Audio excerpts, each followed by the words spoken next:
Hi everyone, my name is Erin Remington and welcome to my tour titled Pop Art Reimagined for the Other Art Fair Virtual Art Editions. Again, my name is Erin and I'm Assistant Curator at Saatchi Art. And today I'm going to be sharing the works of 3 different artists that are a part of our Virtual Editions Fair and focusing specifically on the influence of pop art. Pop art is an art movement that emerged in the 1950s and flourished in the 1960s in the United States and the United Kingdom. Pop art draws inspiration from sources in popular and commercial culture. Some well-known artists that you may be familiar with are Andy Warhol, Roy Lichtenstein, and Keith Haring. Today, you'll see the influences of those artists on these 3 artists I'm highlighting today. First up, let's start with Emma. Sorry about that. Emma Loizides. Sorry, Emma, I hope I'm saying your last name correct. Emma is a self-taught London-based artist. After spending years of working in banking, she was fascinated with the architecture and skyline of the city she was working in. She got back to painting and started in her own artistic journey. She was fascinated by the candy-colored street scenes and the energetic urban landscape.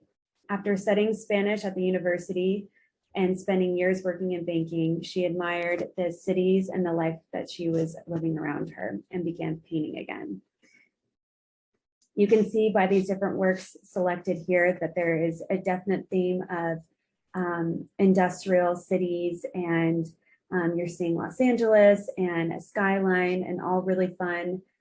Pop art reminds me of bringing you into the day-to-day, but colorful in a colorful way.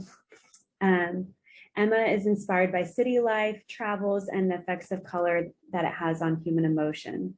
She enjoys painting candy-colored street scenes and energetic urban landscapes, taking inspiration from artists such as Edward Hopper and Wayne Thiebaud. She lived in Las Vegas for a bit, and the colors and the playfulness can be seen in her work. Beaches, sunsets, and palm trees are often found in her paintings. She often takes out the people and cars as she sees the quiet moments of everyday life. As we can see in New York ice cream van painting, there's no humans in this painting, but just a moment is captured in time.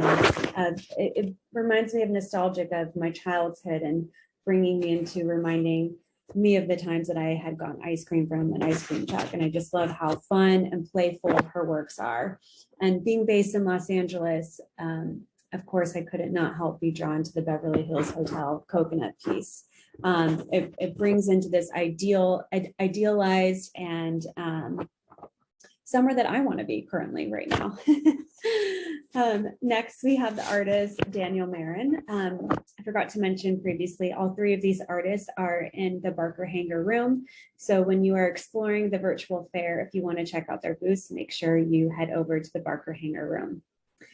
Daniel is also a self-taught artist based in Miami. His paintings bring together elements of pop art, abstraction, street art, and carpentry, depicting colorful and surreal moments in time. Daniel sources images from magazines, comic books, newspapers, and many other forms of media, blending features from each craft to the images in his work.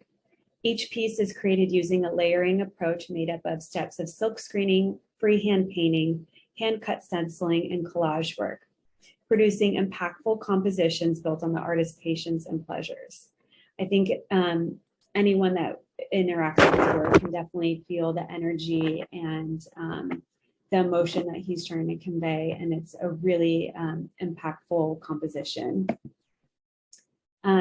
Daniel's work portrays engaging scenes with underlying stories and hints of both humor and tension, all left for the viewer to piece together. As you can see, there are definite elements of Roy Lichtenstein and Barbara Kruger in his work, and pop art style is seen with his bold graphics and the use of text in his works.